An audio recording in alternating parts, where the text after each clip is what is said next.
परम सत्कायो गुरु प्यारी सात संगत जी राधा स्वामी जी। संगत जी, सबसे पहले आज बुराई पर अच्छाई के दिन दशहरा की सारी संगत को बधाइयाँ जी। संगत जी, ये एक अवेयरनेस वीडियो है जी। कुछ ऐसे फ्रॉड सामने आए हैं जिन्हें संगत के साथ साझा करना बहुत ही ज़रूरी है जी। कुछ शरारती तत्व या यूं कहे कि ठग, जो कि पड़ोसी देश पाकिस्तान में बैठकर हमारी भोली भाली संगत को व्हाट्सएप पर बाबा जी की तस्वीर लगे नंबरों से कॉल कर रहे हैं जी। और संगत इतनी भोली है कि बाबा जी की तस्वीर को उन्हें व्हाट्सएप की प्रोफाइल में देखकर भावुक हो जाती है और ठगी का शिकार हो जाती है जी। ये जानकारी इतनी ज़रूरी है कि अगर हमने समय रहते ध्यान न दिया तो भारी नुकसान झेलना पड़ सकता है जी। और ऐसा करने वाले लोग हमारे गुरु की तस्वीर का गलत फायदा उठा रहे हैं जी। संगत की भावनाओं से खेल रहे हैं जी। अभी तक आप सभी ने सुना होगा कि किसी का बैंक अकाउंट हैक हो गया, या किसी के खाते से पैसे उड़ गए, या किसी को डिजिटल अरेस्ट करके उसके बैंक खाते से पैसे अपने बैंक खाते में ट्रांसफ़र कर दिए। लेकिन अब ये जो ठग है नए नए तरीके अपना रहे हैं जी। ये हमारी इमोशन का जरिया बन रहे हैं। इसीलिए बाबा जी की फ़ोटो को अपने व्हाट्सएप की प्रोफाइल में लगाकर संगत को बेवकूफ़ बना रहे हैं जी। संगत जी, आपको एक ख़ास बात बतानी बहुत ज़्यादा ज़रूरी है। जब भी किसी विदेशी नंबर से कॉल आएगा तो उसके आगे +91 नहीं होगा। भारत का कोड +91 है, लेकिन अगर नंबर +92 से शुरू होता है तो वो पाकिस्तान का कोड है जी। ठग केवल पाकिस्तान से ही कॉल नहीं करते, वे किसी और देश का कोड का इस्तेमाल भी कर सकते हैं जी।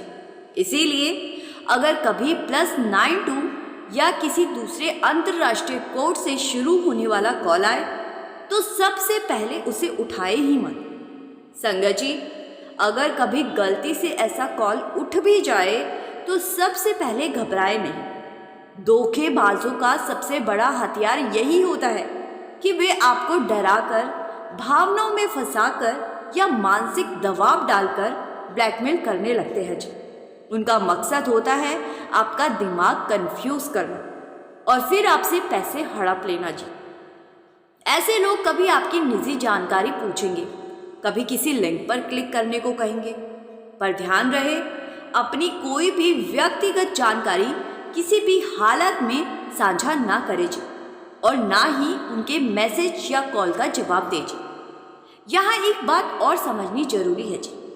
हर कॉल की पहचान आपको खुद करनी होगी जी। हमने पहले ही बताया कि फ़ोन नंबर के शुरुआती कोड से आप आसानी से पता कर सकते हैं कि कॉल कहाँ से आया है। हाल ही में एक सत्संगी भाई के पास भी ऐसा ही कॉल आया था जी, जो पाकिस्तान के नंबर से था जी। उस कॉल की प्रोफाइल पर बाबा जी की तस्वीर लगी हुई थी जी। स्वाभाविक है कि तस्वीर देखकर उन्होंने फ़ोन उठाने का सोचा, लेकिन तभी उनकी नज़र नंबर के कोड पर पड़ी जी। अब जैसे ही उन्हें समझ आया कि ये पाकिस्तान का नंबर है, उन्होंने समझदारी से कॉल को नहीं उठाया जी। उस भाई ने न सिर्फ खुद को सुरक्षित रखा, बल्कि एक जागरूक सत्संगी और जिम्मेदार नागरिक होने के नाते बाकी संगत और समाज को भी चेताया जी कि ऐसे कॉल्स से सावधान रहे जी। यही सत्कर्ता हमें धोखेबाजों के जाल से बचा सकते हैं जी। ये ठग लोग बाबा जी के नाम पर सेवा की मांग कर सकते हैं, लेकिन ध्यान रहे कि जब भी सेवा दे तो सीधे ब्याज जाकर सेवा पेटी में सेवा डालें, या फिर अपने सेंटर के सेक्रेटरी साहब से भी अपने ही लोकल सेंटर में सेवा देने का तरीका पूछ सकते हो जी। किसी के भी बहकावे में मत आए जी। फ़ोन करने वाला ठग आपके सामने फ़ोन पर रोने या बहुत दुखी होने का नाटक भी कर सकता है, लेकिन आपको उसकी बातों में नहीं आना जी। आपको खुद पहचान करनी है कि सामने वाला आपका कोई जान पहचान का है या नहीं। अगर जान पहचान का है तो वो आपके ऊपर निर्भर करता है कि आप उसकी मदद करते हैं या नहीं। लेकिन अगर +92 या किसी दूसरे देश के कोड से फोन आए तो समझ जाना कि ये कॉल किस लिए आ रही है। संगत जी, अभी हाल ही में हमारे घर के पास रहने वाले एक बुजुर्ग अंकल जी को साइबर ठगों ने शिकार बना लिया जी। उन्हें डिजिटल तरीके से डराकर इस हद तक फंसाया गया कि उनके रिटायरमेंट के लाखों रुपए उन्हीं के खाते से उनसे निकलवा कर अपने अकाउंट में ट्रांसफर करवा लिए गए। उनको इतना डरा दिया गया कि वो सारे पैसे ट्रांसफर करने को मजबूर हो गए जी। ऐसे मामले ज़्यादातर विदेशों से ऑपरेट किए जाते हैं जी। इसीलिए पुलिस के लिए भी इन्हें पकड़ना और हल करना बेहद मुश्किल साबित होता है जी। और यही कारण है कि पुलिस अधिकारी समय समय पर वीडियो और नोटिस के जरिए लोगों को जागरूक करते रहते हैं जी, ताकि जनता सतर्क रहे और ऐसे ठगी का शिकार होने से बच सके जी। लेकिन जब हमारे संज्ञान में आया कि पाकिस्तान के नंबरों से बाबा जी की प्रोफाइल इमेज लगाकर संगत से फ्रॉड करने की कोशिश हुई, तो हमने संगत की जागरूकता के लिए इस वीडियो को बनाया है जी। हम सबकी जिम्मेदारी बनती है जी कि इस संदेश को अधिक से अधिक जरूर फैलाएं जी। हर भाई बहन तक ये बात पहुंचे जी, ताकि कोई भी संगत किसी भी रूप में इन फ्रॉड करने वालों के जाल में ना फंस सके। याद रखिए, बाबा जी के नाम या तस्वीर का इस्तेमाल करके धोखा देने वाले असल में हमारी भावनाओं से खेल रहे हैं जी।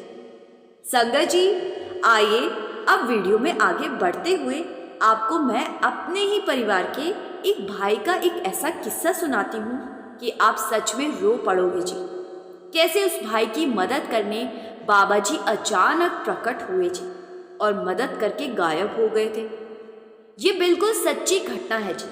ये भाई को बाबा जी से जुड़े हुए लगभग 14 से 15 साल का समय बीत चुका है जी।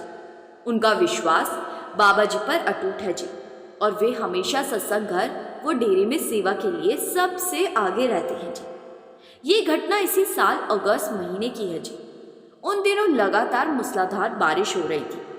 उस दिन भाई नोएडा से फरीदाबाद वापस लौट रहे थे जी। अब जैसे ही उन्होंने गाड़ी स्टार्ट की, उस समय बारिश थोड़ी देर के लिए थमी हुई थी। उन्होंने सोचा कि क्यों ना जल्दी घर पहुंचने के लिए शॉर्टकट रास्ता ले लिया जाए। अब नोएडा से फरीदाबाद जाने का एक छोटा मार्ग है जी, लेकिन उस पर कई जगह सड़क कच्ची हो जाती है। इसी रास्ते पर एक नहर भी पड़ती है जी, जो दोनों शहरों को अलग करती है जी। अब जल्दी घर पहुंचने की जल्दी में भाई ने बारिश के मौसम के बावजूद वही रास्ता चुन लिया, लेकिन चूंकि कई दिनों से लगातार तेज बारिश हो रही थी, कच्ची सड़कों पर जगह जगह पानी भर चुका था क्योंकि सड़कों पर गड्ढे बने हुए थे। जब वे नहर के पास पहुंचे तो देखा कि आगे सड़क पूरी तरह से पानी में डूबी हुई है। गाड़ी के अंदर बैठे हुए ये अंदाजा लगाना लगभग नामुमकिन था जी कि पानी में डूबी सड़क के नीचे गड्ढा कितना गहरा है। अब भाई ने सोचा कि शायद ये सिर्फ ऊपर ऊपर का पानी है और अनुमान लगाकर गाड़ी को आगे बढ़ा दिया। लेकिन संगत जी, वो जगह बिल्कुल साधारण नहीं थी जी। लगातार हुई बारिश ने वहां दलदल बना दिया था जी। अब जैसे ही गाड़ी उस हिस्से में पहुंची, उसके चारों टायर गहरे कीचड़ में इस तरह धंस गए कि ऊपर तक कीचड़ चिपक गया जी। अब भाई ने बार बार एक्सीलेटर दबाकर गाड़ी बाहर निकालने की कोशिश की, लेकिन गाड़ी टस से मस नहीं हुई, वहीं स्टक हो गई।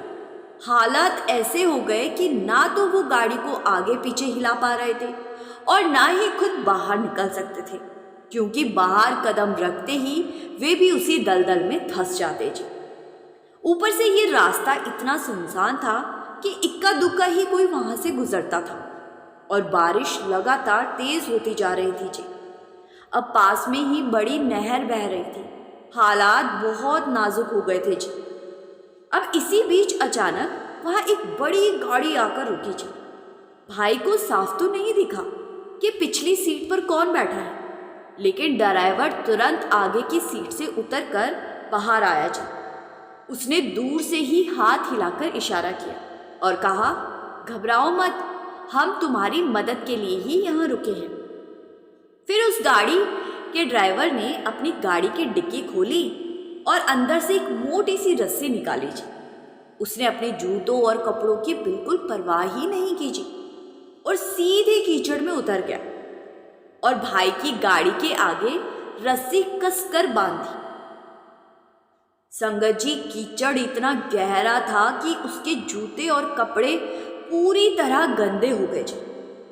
किसी तरह खुद को संभालते हुए वो ड्राइवर आगे बढ़ा। इसके बाद रस्सी का दूसरा सिरा उसने अपनी गाड़ी से बांधा और पूरी ताकत से खींचना शुरू किया जी।